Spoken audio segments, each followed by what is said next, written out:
ನನ್ನ ಕೈ ಕಟ್ಟಾಕಿ ತುಂಬ ದೊಡ್ಡ ತಪ್ಪು ಮಾಡಿಬಿಟ್ರಿ ಅತ್ತೆ ನೀವು. ಎಲ್ಲ ವಿಷಯ ಗೊತ್ತಿತ್ತು, ನನ್ನ ಕೈಲಿ ಏನೂ ಮಾಡೋಕ್ಕಾಗ್ತಾ ಇಲ್ಲ. ನನಗೆ ನನ್ನ ಮೇಲೆ ಅಸಹ್ಯ ಆಗೋ ಥರ ಆಗ್ತಿದೆ. ನಮ್ಮ ಗುಂಡು ಜೀವಂಗ್ ಅನ್ಯಾಯ ಆಗ್ತಿದ್ರು ಸುಮ್ಮನೆ ನೋಡ್ಕೊಂಡು ಕೂರೋ ಹಂಗಾಯ್ತಲ್ಲ ಅತ್ತೆ.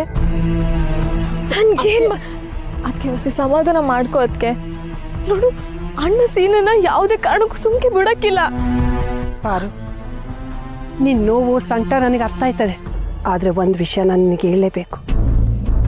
ತಪ್ಪು ಮಾಡೋ ವ್ಯಕ್ತಿ ಮನಸ್ಸಲ್ಲಿ ಭಯ ಅನ್ನೋದಿರುತ್ತೆ. ಆ ಮಣ್ಣುತನಕ್ಕೆ ಹೋಗೋಕ್ಕೆ ಸೀನನ್ನು ನಾವು ಬಿಡಬಾರ್ದು. ಒಂದು ವೇಳೆ ಅವನ ಹಠಕ್ಕೆ ಬಿದ್ದು ಈ ಹುಡುಗಿ ನನಗೆ ಬೇಕೇ ಬೇಕು ಅಂದರೆ ನಾವೇನು ಮಾಡಂಗಿದ್ದೀವಿ?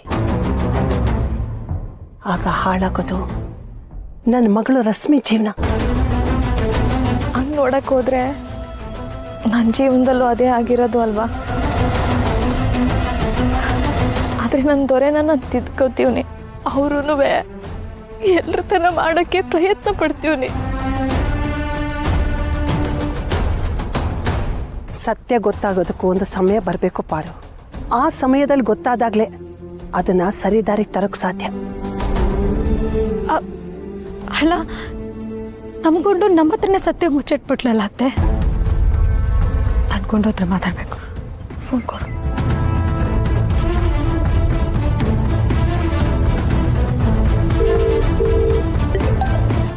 ಯಾರಪ್ಪ?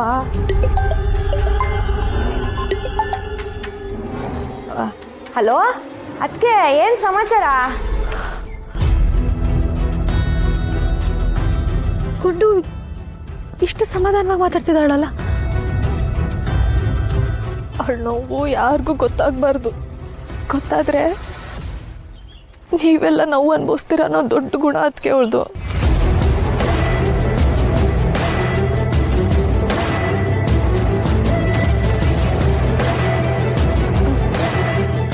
ಏನು ಮಾಡ್ತಿದ್ದೆ ಗುಂಡು? ಅಯ್ಯೋ ನಾನಾ?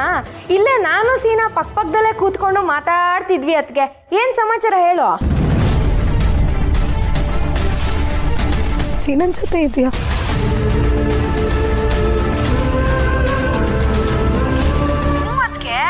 ಯಾಕೆ ಅನುಮಾನನ? ಅಯ್ಯೋ ಇವನ್ಗಂತೂ ಜಿಮ್ಗೆ ಹೋಗೋ ತುಂಬಾ ಕೆಲಸ ಇರುತ್ತೆ, ಇನ್ನು ಜಿಮ್ ಕೆಲಸ ತುಂಬಾ ಬಾಕಿ ಇದೆ ಅಂತಂದ್ರೆ, ಇಲ್ಲ ಮೂಟೆ ನಿನ್ ಜೊತೆನೇ ಇರ್ತೀನಿ, ನಿನ್ ಜೊತೆ ಸ್ವಲ್ಪ ಸಮಯ ಕಳೆದು ಆಮೇಲೆ ಹೋಗ್ತೀನಿ ಅಂತಾನೆ ಹೇಳ್ತಾ ಇದ್ದಾನೆ.